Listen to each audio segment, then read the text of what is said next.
Hi everyone, welcome back. I'm Michael Sandler, your host on Inspire Nation.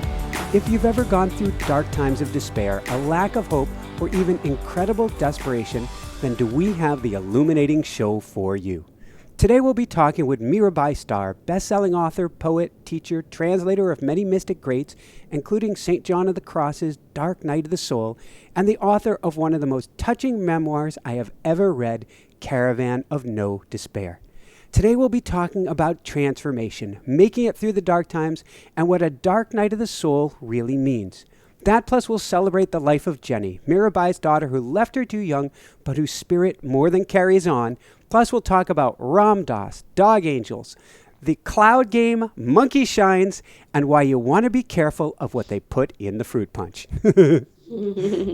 So welcome to the show, Mirabai. Are you ready to shine? I sure am, Michael. I'm feeling shiny. Woohoo! Thanks to you. Well, thank you, Shiny One, for being on the show. Thank you. Thanks so much for having me. Oh, you're most welcome. Before we dive into things, can you take us in a time capsule a little bit, back a little bit, and tell us about your brother, Matty? Oh, thanks for asking. You know, it's what you so beautifully said in the introduction. Our loved ones remain alive when we call on them and speak about them. So I'm more than happy to speak about my big brother, Matty, who died of a brain tumor when he was 10 years old, and I was 7.5. And it was Matty's death that really kind of blew open the gates of mystery for me and set me on a path of curiosity and also a deep sense of connectedness to something larger than myself. Beautiful, beautiful. And when that happened, you were kind of either it was Brooklyn, right? Is that correct? Well, we were born in Brooklyn, but we lived on Long Island. Okay, so it's more suburbia, sort of, kind of. Absolutely. And you went from there. I mean, you title it Caravan of No Despair. It sounds like, correct me if I'm wrong, over a little bit of time, your parents packed everything up, sold everything, got rid of everything, and put you in the equivalent of a caravan, put you in a pickup truck with a camper shell, and off you guys went on your great adventure. Yes, that's right. So there's kind of a double entendre here in the sense that caravan is the word they use for a camper or a trailer in Britain, right? Mm-hmm. But that was in fact what we did. We went on an odyssey, my entire family, shortly after my brother's death, which was the height of the Vietnam War era and a time of kind of general upheaval in the culture. And we went with that energy. My parents were looking for an alternative lifestyle, but also the title of the book, Caravan of No Despair, comes from the Rumi poem, Come, come, whoever you are, wanderer, worshipper, lover of leaving. Ours is not a caravan of despair. Even if you have broken your vows 1,000 times, come, come again, come. And so, yes, the title Caravan of No Despair kind of blends this intention to seek a new life, uh, integrating the pain and suffering of the old, but also breaking through to something that transcends the story. Beautiful. How were you during that time of the trip? You went all over the place, ended up in Mexico for 6 months. How are you doing? Well, you know, I was at that age, I was 11 at Mm-hmm. that time, so it was a few years after Maddie's death, although my parents had already entered into the alternative lifestyle and the counterculture by then. We'd been living communally for several years in New York. My mother had an art gallery. There was a transitional period between Maddie's death and actually leaving New York. Mm-hmm. But by the time we got on the road, I was into it. At that point, I had become the oldest of four children. I mean, there were four of us. Then Maddie died, and I was the oldest of the remaining three. Mm-hmm. And I was curious and interested and kind of proud of my parents, who were very unusual people. My sister not so into it, and my brother was so small at that point that he just kind of went along for the ride. Yeah. My sister was always the rebel, and I was the one who ate it all up. It was a magical adventure for me, and it was really fun to be taken out of school and just thrust into adventure, which is where we did most of our learning, as well as reading a ton. My parents were big readers, so that was how we received most of our education, in addition to experiencing other cultures and other languages. Beautiful. And I would take it, since you're a translator now, going down to Mexico, is that really what got you going with your Spanish skills? Absolutely, yeah. I was really excited to learn Spanish. I also learned some Maya, the Oh, Mayan wow. language. Yeah, but that is when I began to be really moved by the Spanish language, and I picked it up. Well, at that age, 11, your brain is still really malleable, and I was able to learn so much just from our brief 6 months living in the Yucatan Peninsula of Mexico. And then later, I studied Spanish. By the time I got to college, I had a dual major in Spanish and anthropology, and I Beautiful. lived in Spain with a Spanish family much later in my junior year in college, and that's when I became completely fluent. I had a cousin who did that, who was bicycle racing in Spain while going to school briefly over there, and was telling me about the paella. Oh yes, yum. So you go from Mexico. You're playing on the beaches. It sounded like it was kind of a blend of allowing yourself to both be in the present moment on this plane, and your imagination was wide open. Yes, yes. There's something about travel that opens those doors, because you don't have your usual distractions, Hmm. and there was nothing kind of ordinary uh, expected about our lifestyle. Everything was kind of unexpected. And so there was this openness that I had. That was also a period where I began to write poetry. So being cooped up in a little camper with a family of five in pre adolescence wasn't always easy. So I spent a lot of time walking on my own along the beach and actually in the jungles and fishing in the little lagoons, and always had a little notebook with me and my pen, and began to really write poetry. So by the time I was 12, I turned 12 living on the beach, an isolated Caribbean beach in the Yucatan, now known as Cancun, by the Hmm. way. At the time, there was no one there. Um, that was when I really began to connect with my creative voice, not only as a poet, but as an artist. I would draw. And so that was the kind of the center of my life, was having these solo adventures and writing and drawing. I love that. And then you go from there, from these solo adventures. And how did you end up in Taos? And what was life like once you got to Taos? Because Taos isn't easy. I've lived briefly in Taos. We've discussed that. And it's an amazing, challenging place to live. It sure is, Michael. That's so cool that you guys lived here, also in an Earth ship, which is so Taos. How could we do Yeah, it any other way? that's wonderful. So you know how challenging it is. It's interesting because people sometimes think of Taos as being like this movie set with the beautiful adobe buildings and the deep blue skies and Georgia O'Keeffe land, and it is all of that. It's also a place of great poverty and harsh environment, physical environment, and so for those of us who have lived a sustainable lifestyle here, which is what my parents attempted to do, it was called the Back to the Land movement in those days. Hmm. There was a lot of hardship. You know, we truly chopped our wood and carried our water, to use the Zen saying. We lived without running water or electricity, so we hauled water and heated it on wood stoves, and everything. And we didn't have much money, so everything was quite challenging, and created the necessity for being really mindful. Attention to the details of survival was I'll not. pause. I'll pause you for a brief second, because for those who don't realize, while Taos is in New Mexico, and for people who've never been to New Mexico, they might think, well, that's a warm climate. We're talking up at altitude at 7,000 feet or above, and we're talking lots of below zero nights when we get into the winter time. So survival is no small deal in Taos. That's exactly right. So we're in a ski area. In fact, one of the most famous ski areas on the planet, Taos Ski Valley. We're not right in the ski slope, but that's the area we're in. So thanks for that clarification. So deep, dark, long winters, where survival is not just an idea, it's a reality. And when you don't have much money, because my parents at that point had elected voluntary poverty Mm-hmm. and radical simplicity for philosophical and social and political reasons, spiritual reasons too. So you're right. It was very much a kind of day by day, moment by moment experience of not just survival, but thriving in that atmosphere of simplicity and experimentation. And we lived with other people, so there was very much a sense of community, of people doing this together.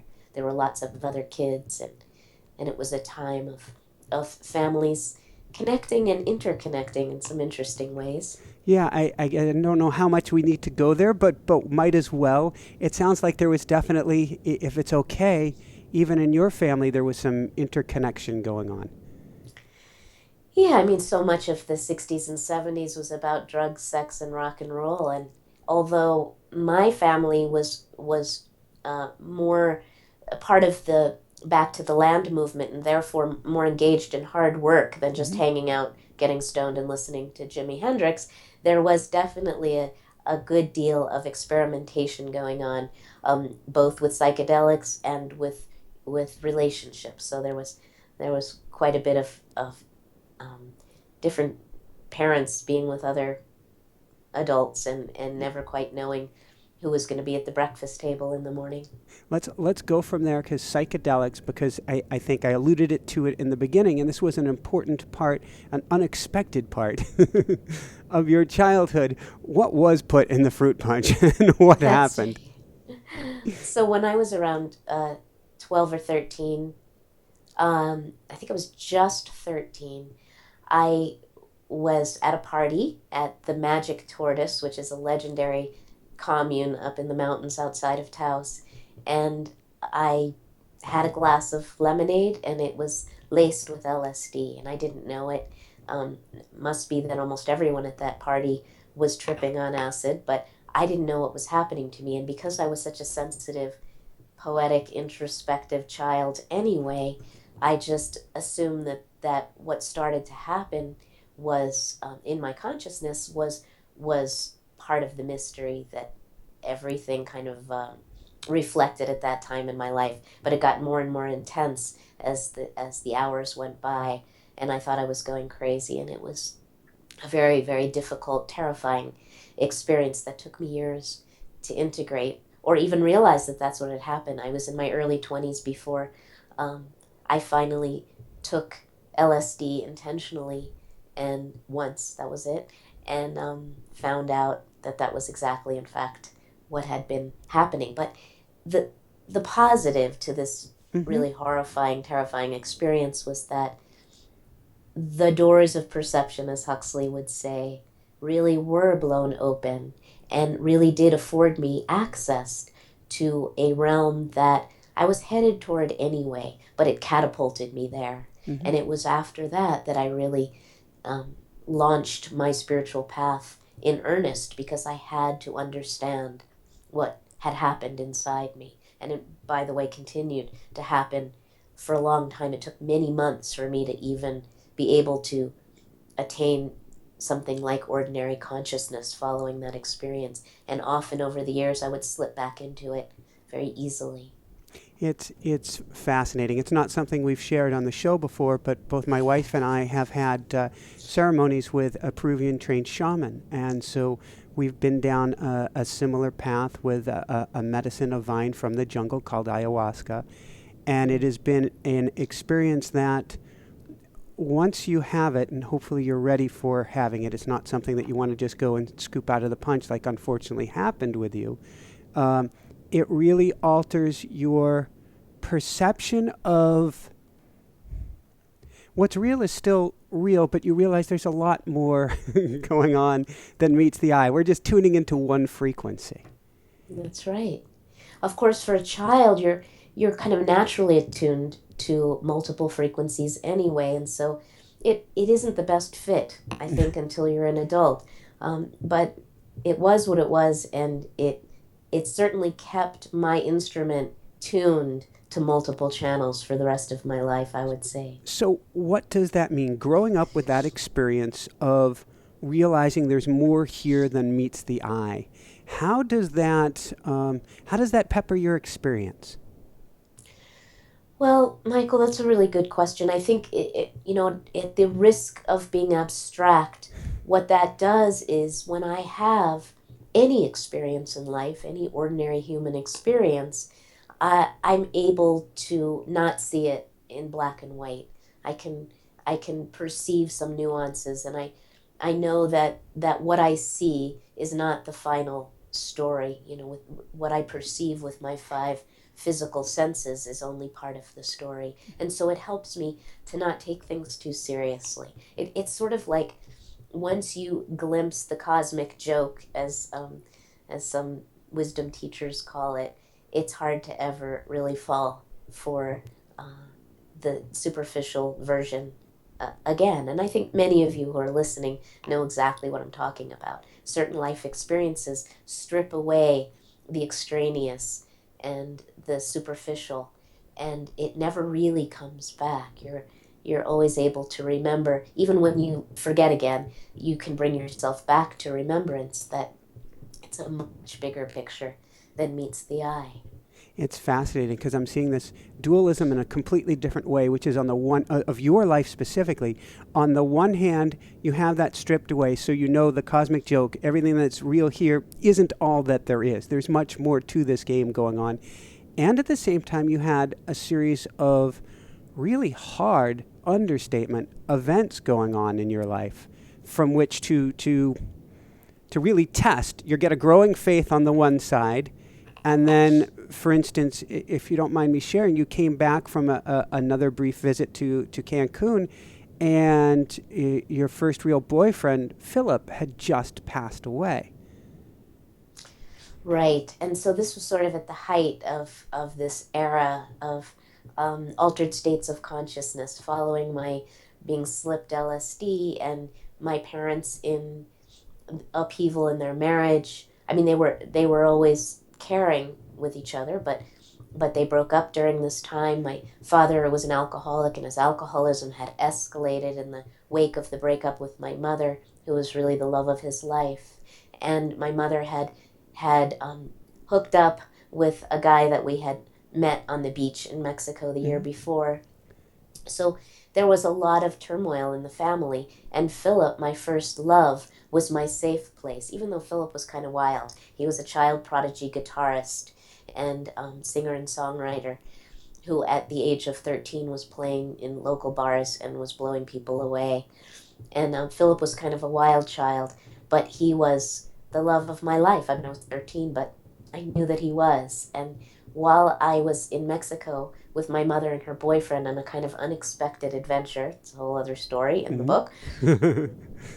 Philip was killed in a gun accident. He and his brother were shooting at coyotes who were chasing their chickens, and his brother dropped the gun, and Philip was killed instantly. And that was 2 days before I came back from this trip to Mexico, returned to Taos, and my father met me at the door and told me that Philip uh, was dead. And that was, I say that my spiritual life really began with the LSD experience, but truly it wasn't until Philip's death that I was thrust into spiritual practice, because I didn't feel that I could survive any other way. Plus, death itself had opened me to this numinous realm that, now that I was 13 as opposed to 7 when my brother died, Mm-hmm. I had much more of a sense of um, the holiness, the sacred quality of the terrible, truly sad, but also pulsing with love um, abyss that Philip's death brought me to the brink of. Wow, I've got somewhere between goosebumps and tears. Oh. You went from there, and this is amazing that you had. Maybe it was just to run away. I don't believe so, but you had the foresight to say, get me out of here, and you went to the Lama Foundation, to their summer program. I believe that's where you met Ram Dass. Can you tell us what was going on, what happened, and what you were learning? Because, I mean, talk about the accelerator to be put into. Yes. Yeah, it's interesting that that's where I was drawn. So, the Lama Foundation is an intentional spiritual community outside of Taos, about 25 miles north up into the mountains. And Lama is the place where Ram Dass wrote Be Here Now, his iconic book that Mm-hmm. really introduced Eastern thought to a Western, particularly American audience in 1970. So, this was around 75 at this point, and Lama had been running the school that we went to. We went to an alternative school here in Taos, Mm-hmm. and it was run by Lama Foundation. So I'd been exposed to Lama and to all of the various spiritual teachers that came from all around the world to give teachings at Lama. They would come through our school, including Ram Dass. And so I spent that first summer after Philip's death up at Lama, living there as a resident, serving retreats and so on. And I became Ram Dass's personal attendant during his summer workshops. And so I was exposed to his guru, Neem Karoli Baba, Mm-hmm. who's kind of a rascal, mischief maker guru. And Ram Dass himself really took an interest in my development as a spiritual being, because it was clear to him that it was something somewhat unusual was going on, in that I was so young and I was so serious about my spiritual life, way too serious, I think. But and he thought so too. But he really did kind of take me under his wing and guide me in a very gentle way, and that has continued throughout my life to this day. I'm almost 55, and he continues to be that kind of loving, gentle, caring presence in my life. Beautiful. What would you say was it's hard to look back and know where we were in our growth, particularly when you're not the person now that you were then. But do you have a sense of what you were learning then, or where you were on your own journey, what you were getting? So, well, that was when I was given my name Mirabai. Mm. So my birth name is Paula, Mm-hmm. Paula Starr, and I was given the name Mirabai that summer. We did a play about the story of the life of the 16th century poet saint Mm-hmm. Mirabai. Actually, we had done it that spring, the spring that Philip died. Philip was cast as Krishna, who was Mirabai was a poet saint, an ecstatic mystic who was in love with Lord Krishna, the god of love. And the kids at the alternative school, we had been given a comic book by our drama and music teachers, who were Neem Karoli Baba devotees, that Mm-hmm. same guru as Ram Dass. And they had brought this comic book back from India that told the story of the life of Mirabai. So I was cast as Mirabai. Philip was cast as Krishna. He died that spring, and so somebody else ended up playing Krishna in the play. But it was after that experience of playing Mirabai on stage at the Lama Foundation that something really awakened in my broken heart. And it was a devotional love that stirred and rose up and actually took over my life.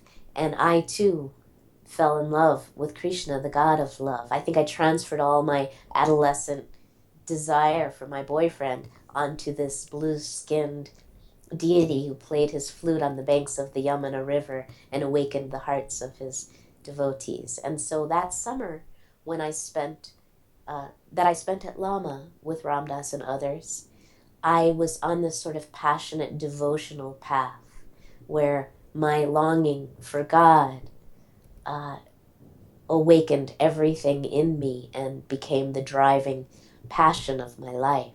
So that was really when I connected with what's called Bhakti Yoga, the path of love and devotion, which is a very dualistic kind of path of, Mm-hmm. of soul and other, lover and beloved.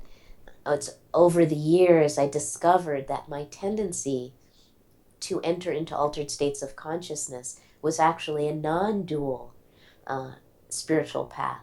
because I Please would explain go, what that means. yes, of course. So non-duality Mm-hmm. comes from the the teachings of Advaita Vedanta in the Hindu tradition, very similar to Zen in the Buddhist tradition, but it's about unitive states Mm-hmm. of consciousness where we recognize that there is no difference between self and the divine, between ourselves and all the other beings, including nature. So, a non dual path helps us awaken to our interconnectedness with that which transcends all form, sometimes known as God, but also with all that is. All of relative reality is Mm-hmm. interconnected, which really helps us uh, become the spiritual activists that I believe we're meant to be. That we're not, that we recognize our interconnectedness with all beings, and therefore the only possible response is to rise up and see how we can be of service in this beautiful broken world. I And like so I that. I just, like that term, spiritual activist. yes, it's activism not based on a dualistic sense of right and wrong and good guys and bad guys. Mm-hmm. It's an activism that comes as a direct response of the heart when we perceive the suffering in the world and recognize that there is no separation between us.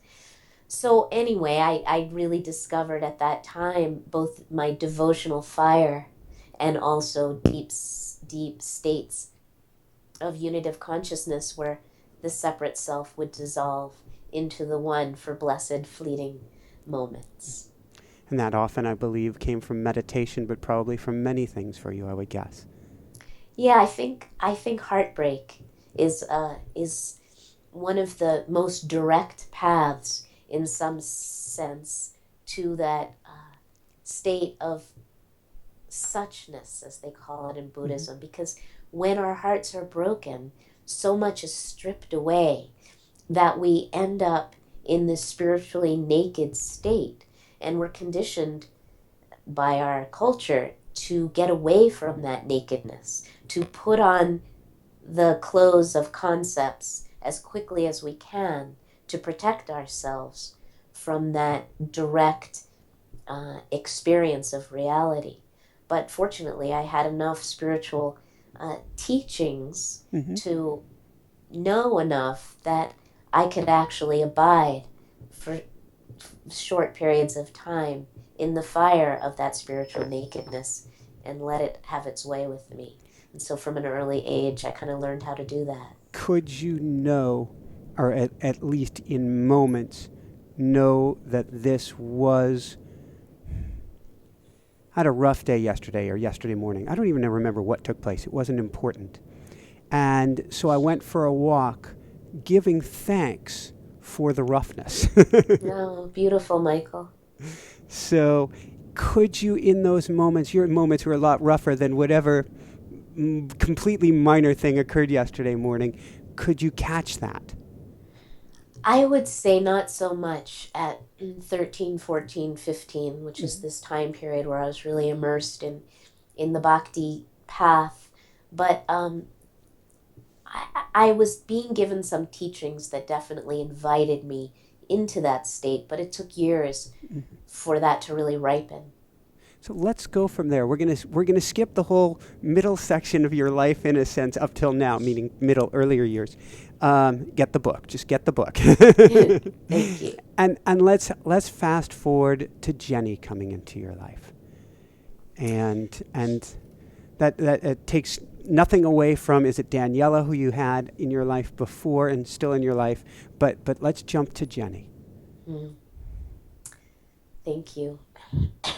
Well, Jenny was my younger daughter. I adopted two girls, Mm-hmm. two special needs children. Special needs in our case meant that they were mixed race and that they had been abused as small children. So Jenny came into my life when she was 4. Yeah, I'll She was pause you for a brief second. It was fascinating in the book that you wouldn't choose the easy adoptions. You wanted to choose those that this is pretty darn cool. You wanted to choose those.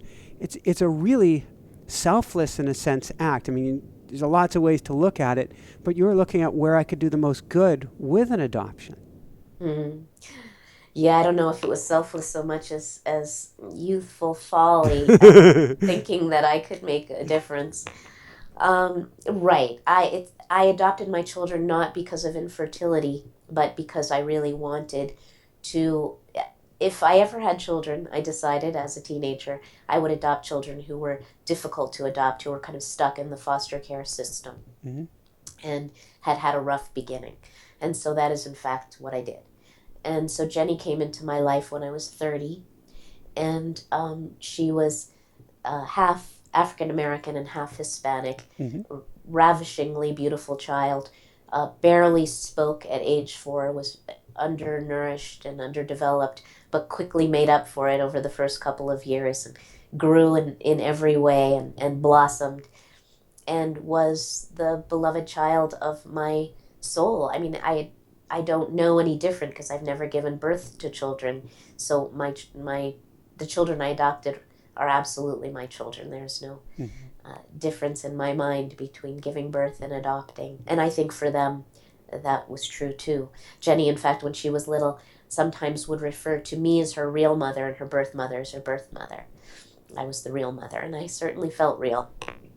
So, yeah, Jenny was very special, very bright, um, very gifted, beautiful, rebellious, interesting, quirky, loving child. And to take kind of the short version of what happened here, you took a trip to Hawaii. And I think, as I understand it, and actually having lived on Maui for 3.5 years Mm-hmm. and spent time on the Big Island as well, um, it's an accelerator too. It's very much in the fire, particularly Pele and the Big Island. What was happening with her during that time? Well, I didn't see it so much at the time as I did in retrospect, but she was beginning to enter altered states of consciousness of her own. And this was also a period where she was individuating. You know, she was 14. Rebelling. And yes, she was rebelling. And she did, in fact, um, do that like she did everything times 10. Mm-hmm.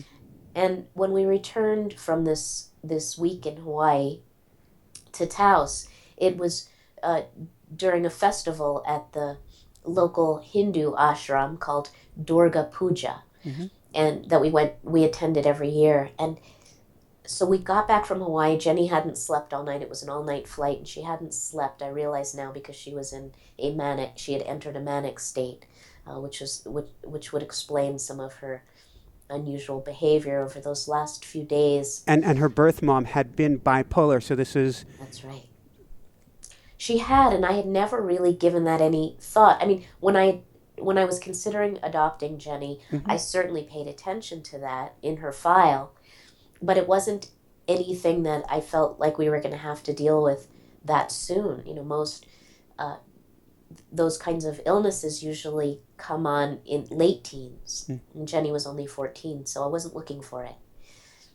And so I didn't really recognize it. And that day we got home, she hadn't slept. We went to this festival, and Jenny kind of entered in to a radically altered state that night in which she kind of experienced herself as an incarnation of the Divine Mother.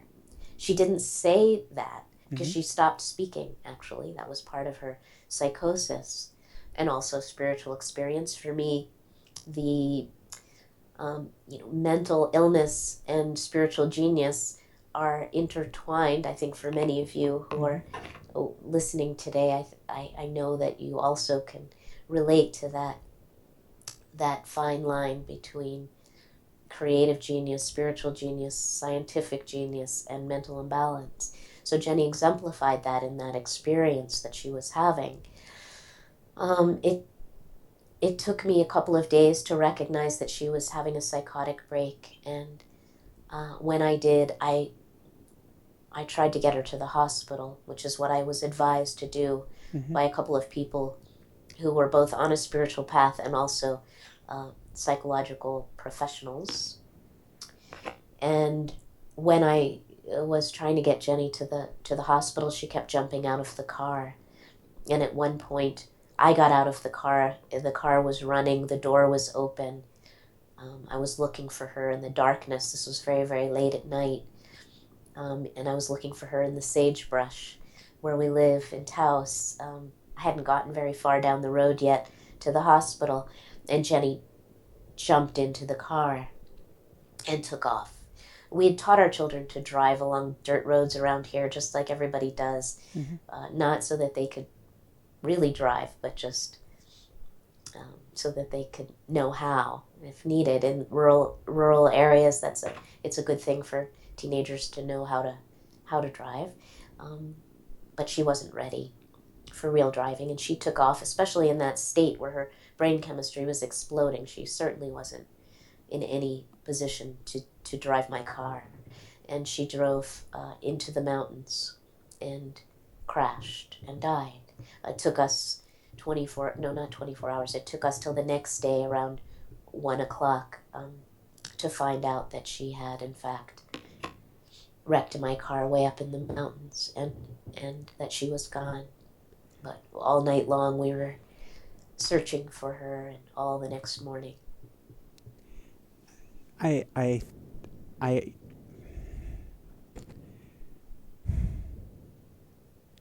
with all of your spiritual experiences up to that point, how I'm stopping myself each time I'm asking the question. How is any mother? How were you at that point? What was?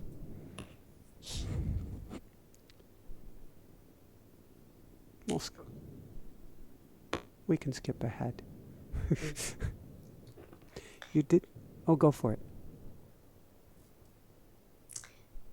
Well, Michael, it's a very reasonable question. How do we do it? How do any of us do it, with or without a formal spiritual practice? Although I must say that I wondered over the years, those first few years, how does anybody survive this unless they have some kind of spiritual connection that they can draw upon? But truthfully, none of my spiritual practices, and certainly none of my spiritual belief systems, held up in that fire.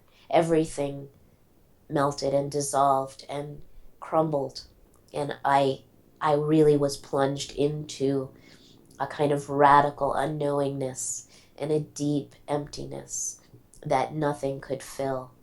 The only thing I can say is that by virtue of having cultivated a contemplative practice over the years, in which you kind of learn through silent sitting that mental states and emotional states and physical states arise and pass, I knew enough to believe everything I think. And I was able to be What does that present. mean, to believe everything you think? Well, for instance, when we tell ourselves stories about things in our lives, somebody loved us and then no longer does, and we're terrible or they're terrible, and where we attach a certain narrative to the human condition. It's totally natural to do so. But when we sit in meditation day after day, year after year, for periods of time, 10 minutes, 30 minutes, an hour, whatever it may be, we learn about the impermanence of certain states of consciousness and certain ideas in particular, that they come and then they go. My grieving never came and went. It just stayed. But I also knew that my attaching a particular storyline to it, I was a bad mother, I did something wrong,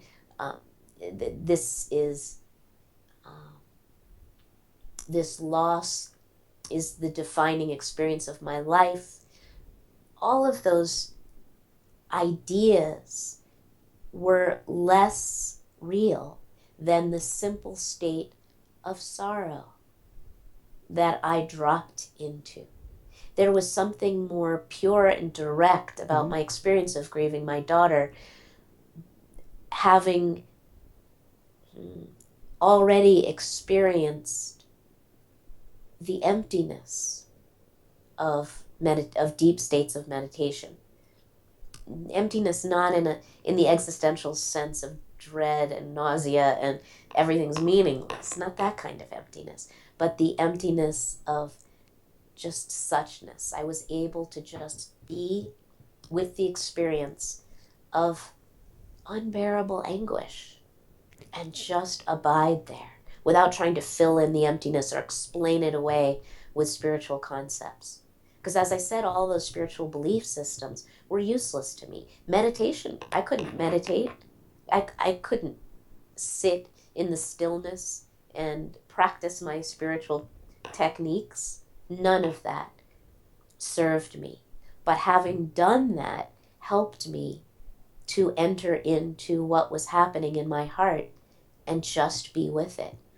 And honor Jenny by showing up for that experience. For people who are listening, who are going through their own stuff, as we all are, either now or we experience, it's life. We often have a tendency to, and you use the word in your book, torture ourselves. And it sounds like you were good at catching that and not going down that road. How do we all, in these darkest moments, if we don't have that much of a practice yet behind us, keep from going down that road? Yeah, it's a really beautiful and important question, Michael. We can only do it for brief, fleeting moments at a time. You know, the power of what Elizabeth Kubler-Ross called bargaining, which is one of the stages of grief. It's also one of the stages that people who are dying and terminally ill go through.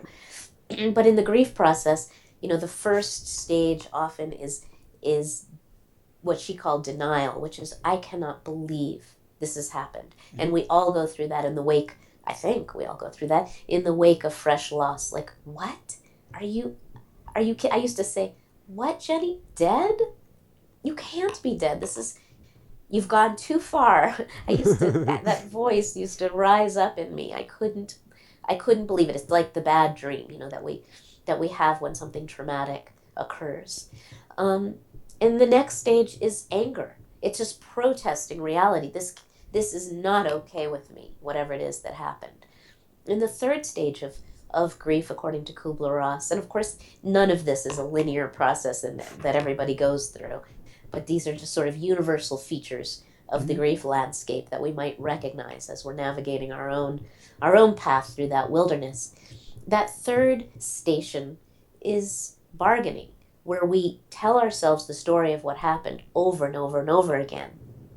It's where remorse really rears its head, and where guilt and if only and the shoulda, coulda, wouldas plague us. It's where we feel like we're really going crazy in the grief process, because it's like the tape just goes around and around and we cannot stop it.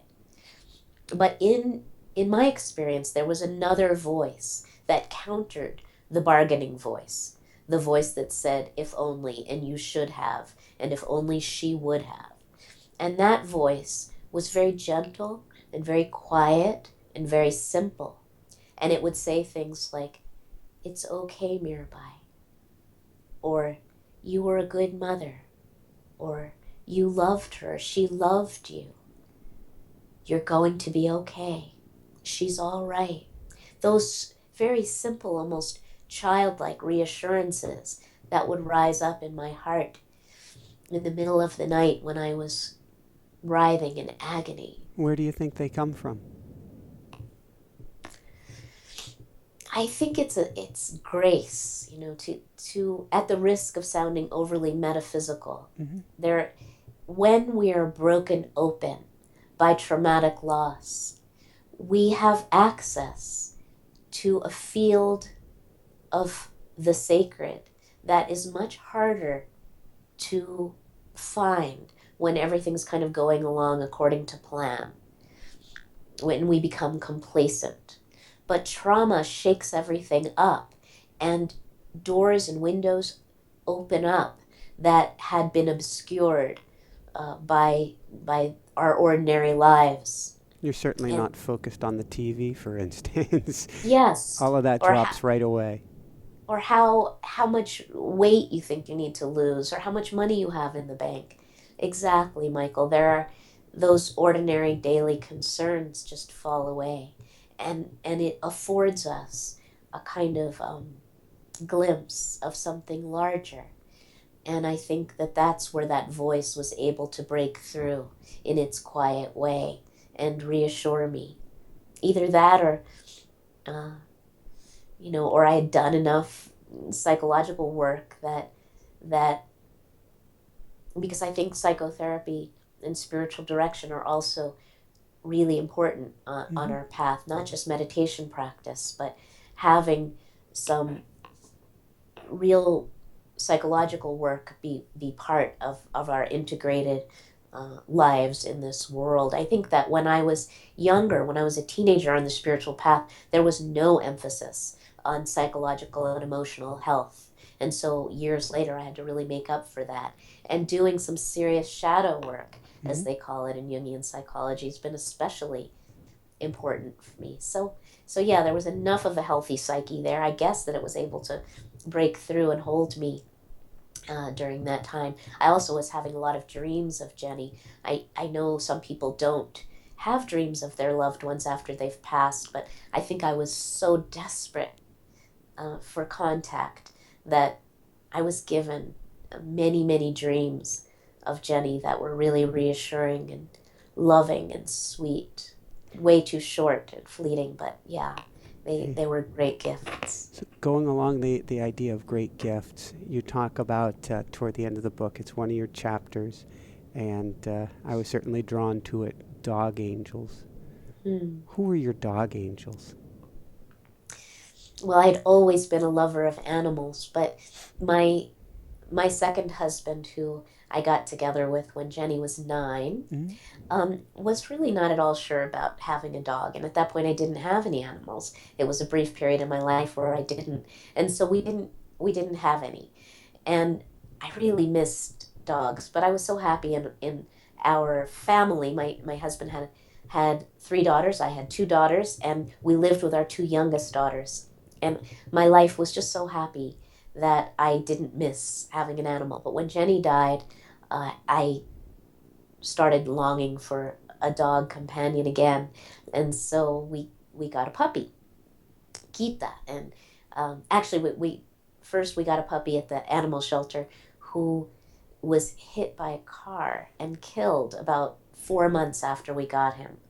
And we named him Hobbes because Jenny loved Calvin and Hobbes, and that was it was almost too much to bear. I mean, I, it was so devastating that I just couldn't even let myself feel it. And then about 6 months later, a very dear friend presented me with another puppy, Gita. Gita comes from the Bhagavad Gita, Mm-hmm. and the beloved Hindu scripture, which means Song of God.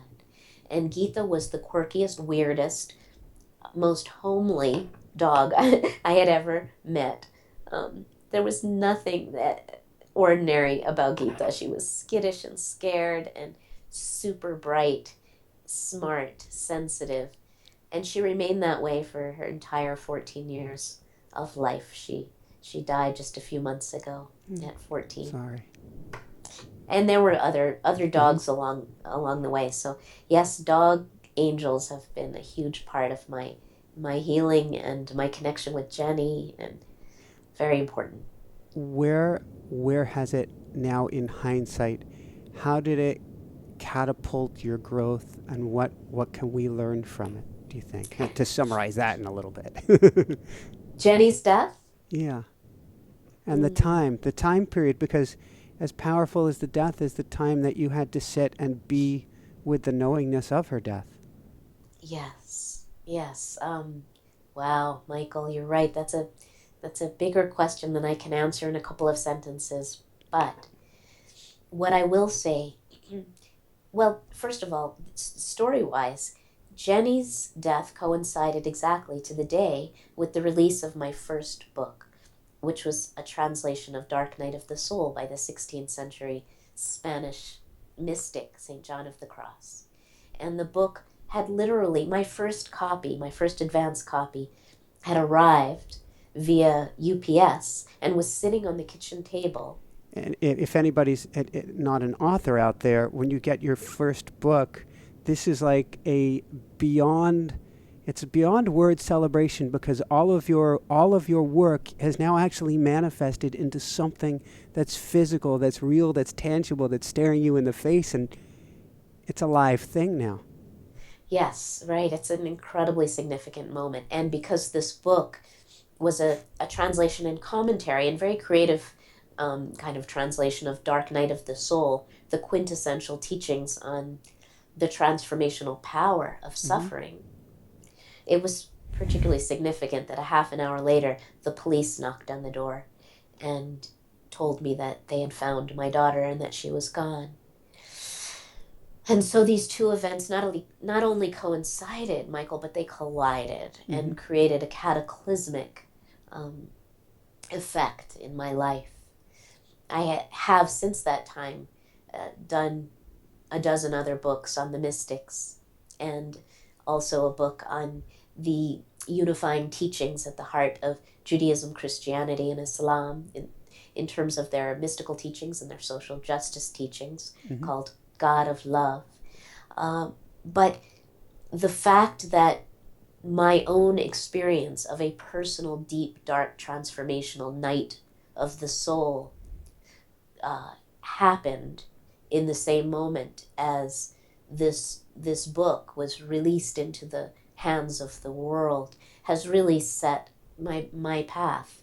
And I've told you now 2 different times that my spiritual path began. First with the accidental ingestion of LSD at 13, and next with the death of my first love at 14. And I guess I really first glimpsed the numinous with the death of my brother at 7.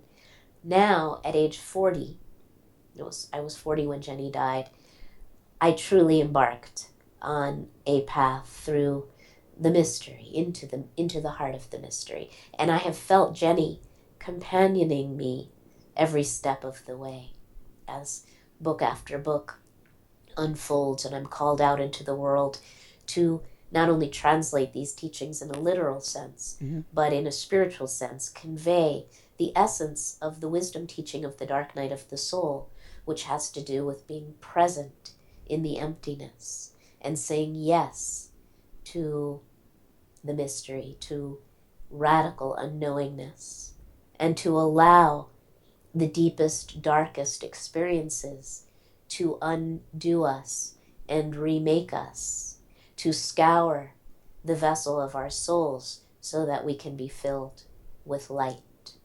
And Jenny has been my companion in that journey as I offer these teachings to the world. It's beautiful. I'm sure you've beyond thought of it, but it is, I don't use the word lightly, but what a gift, not that the experience took place, but that you were given such a bookmark of timing from the universe that when you could step back and look at it, say, no coincidence, not a chance in the world. Yeah, that's right. And another interesting coinciding of events was that when this book, Caravan of No Despair, came out, which was just a few months ago, it came out on the 14th anniversary of Jenny's death. Well, of that course. also was not planned.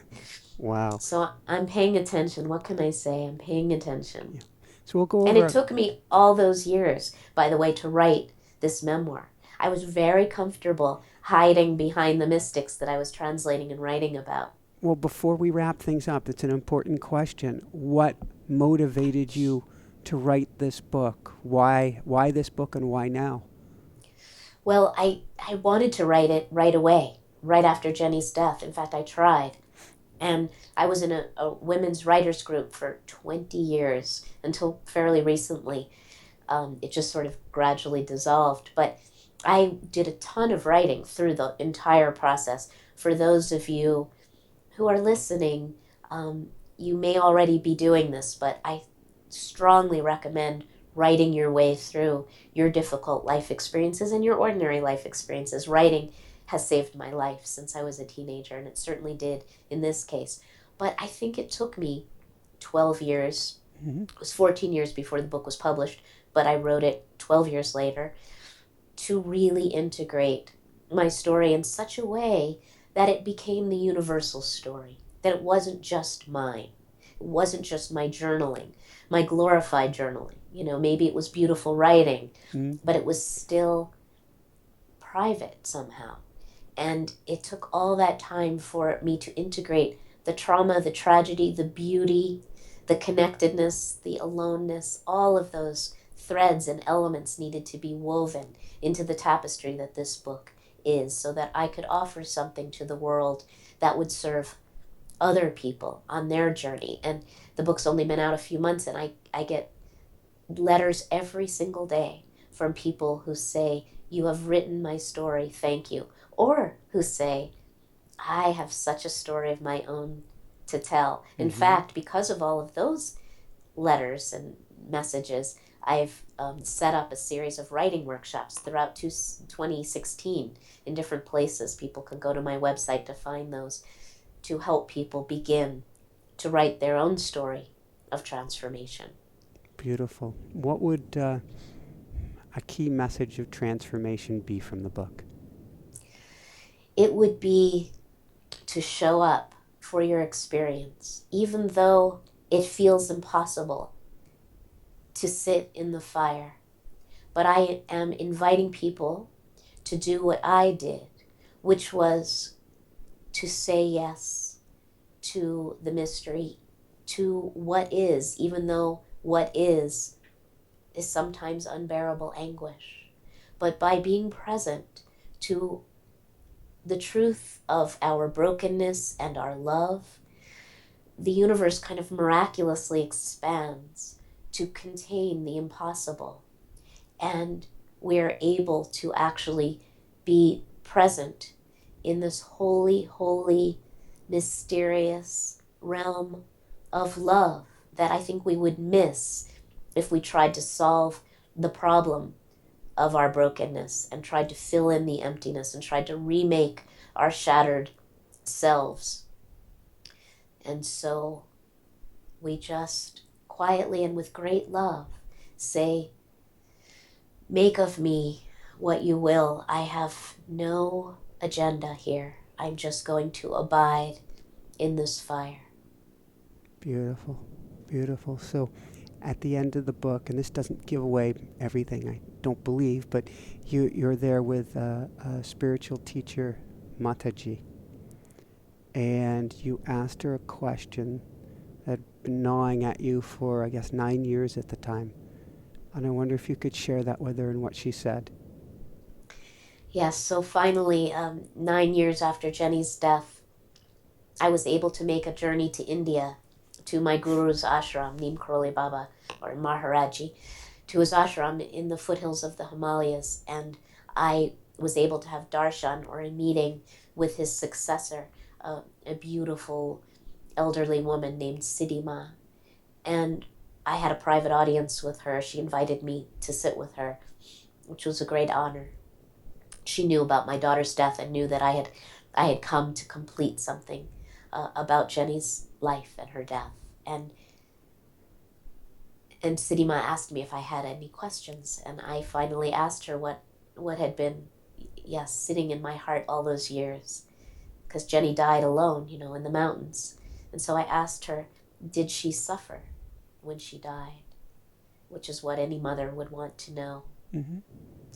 And Siddhima looked at me directly, and she took my hands and she said, "Jenny died in joy."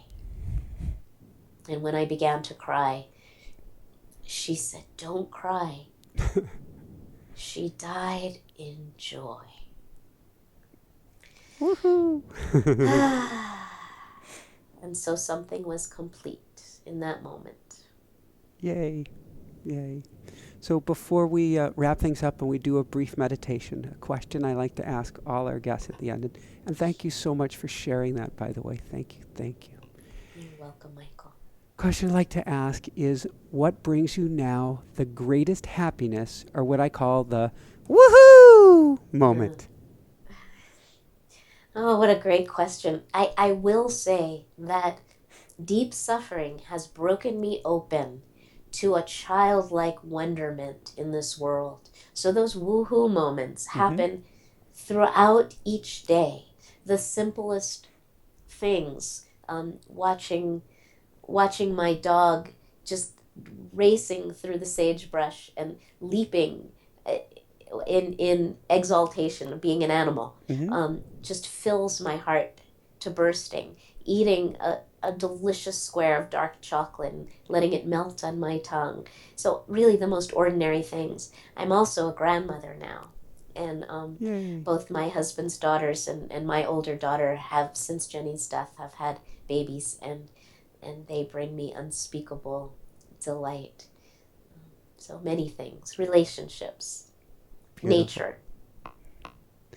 Any last words of wisdom you want to share with people?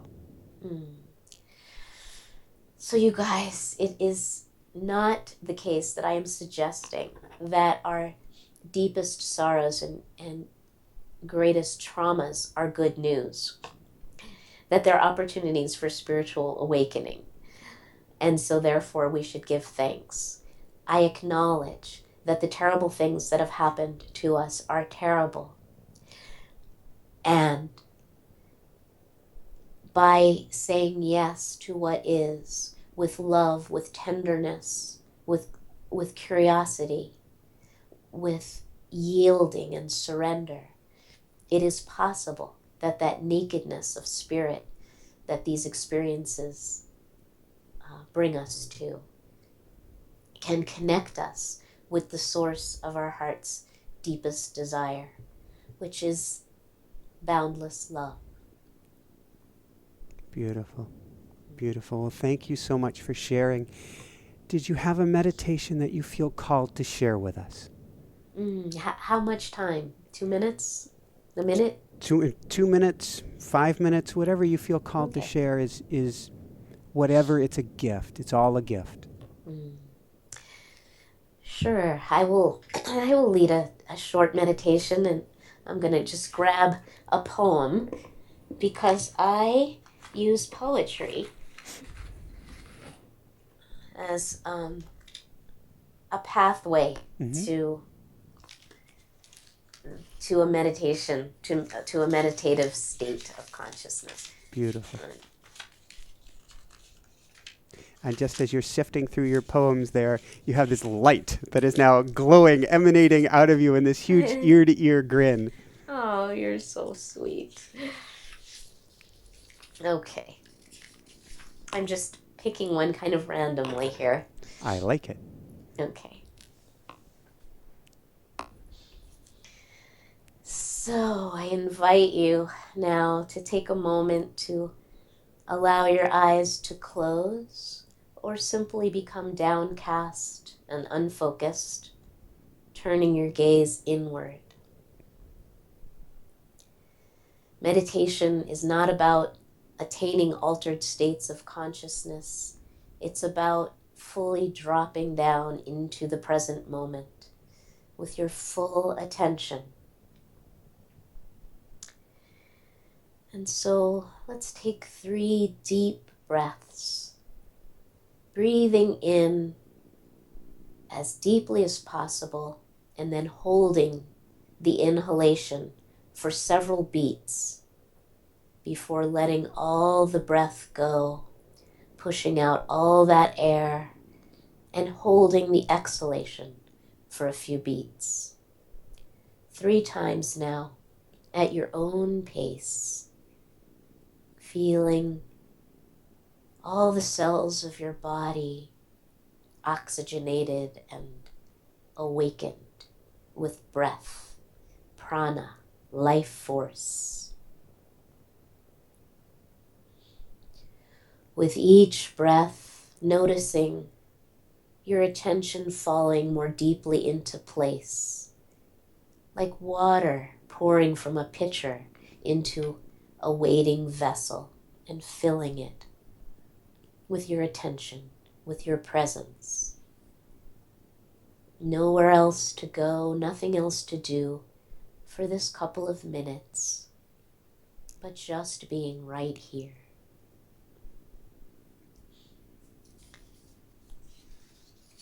And when you're finished with your 3 deep breaths, just breathe naturally. Taking a moment to notice how you feel right now in your seat, the weight of your body, the places where your clothing touches your skin, where your skin meets the air. Noticing the quality of breath, the difference in temperature between the in-breath and the out-breath.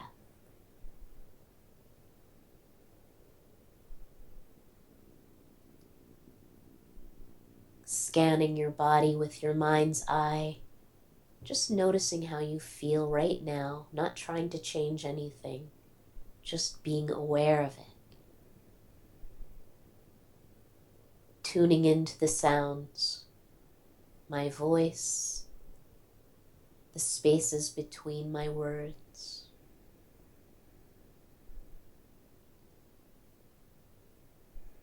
The sounds that are closest to you, and then expanding your awareness farther and farther out.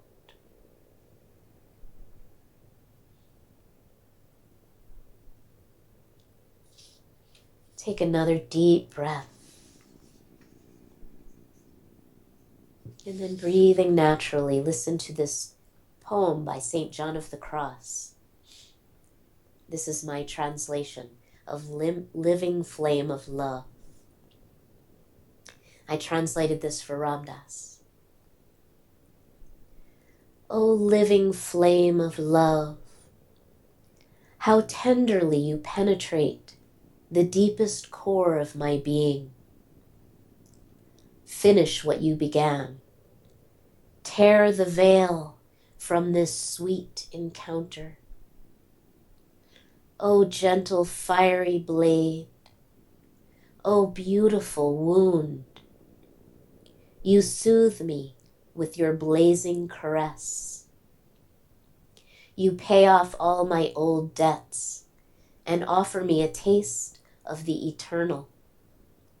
In slaying me, you transform death into life.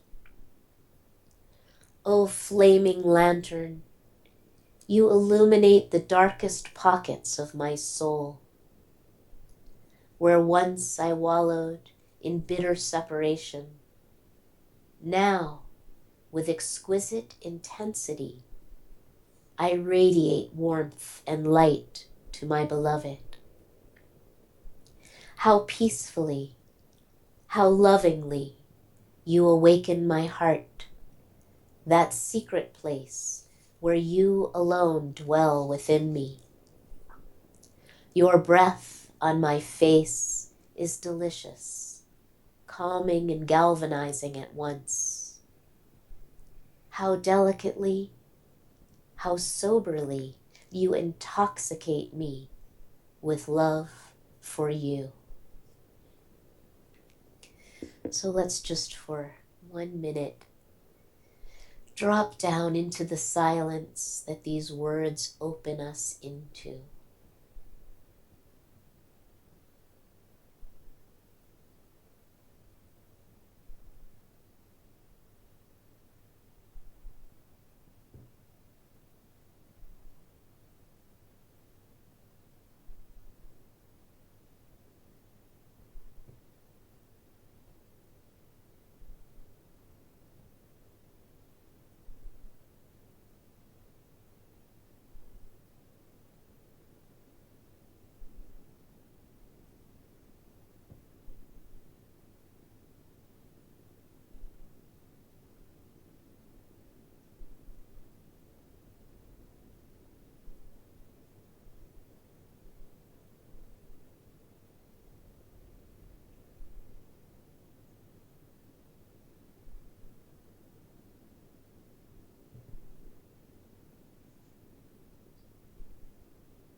Thank you.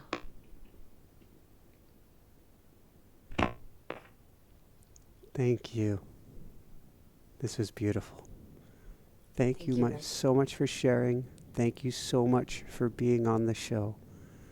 For everyone out there, this is Michael Sandler saying, be well, have fun, read The Caravan of No Despair, and ride your own Caravan of No Despair. And shine bright. Woohoo! Thank you. Hi everyone, thanks so much for watching. If you enjoyed it, be sure to like below. Also leave your comments, have some real fun with it. Subscribe to our channel where you're going to get more great videos, more interviews coming up. And check out our website, inspirenationshow.com. That's where you'll find tips, blogs, information, videos you won't find anywhere else, and useful and helpful resources to really help you kickstart your life and to shine bright. Thanks so much again. Thank you for your support. Like, comment, subscribe.